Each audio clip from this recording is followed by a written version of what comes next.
Sizni eringizdan katta deb eshitdik. Necha yosh kattasiz? Moda bo'lib ketdi o'zi. Debsiz asalim, o'ylang siz eshitmay. Savolni to'g'ri bering. Eringizdan katta bo'lsangiz ham nimaga eringizdan yosh ko'rinasiz? Nimaga bunaqa chiroyli parasalar? O'zingizdan kichkinaga tegib olgan bo'lsangiz ham yosh saqlanyapsiz. Nimaga unaqa deb savol bersangiz, men sizga haqiqatlarni aytaman. Asalim, kollagenim kuchli-da meni. Shuning uchun yosh ko'rinaman.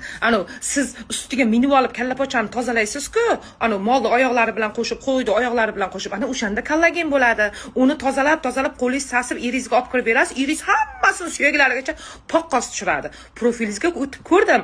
Palonchi kalakangizdan siz necha yosh kichkina bo'lsangiz ham siz burishib qolibsiz odamlarnikini chaynayman deb asalim. Kollagendan ichib yurish kerak.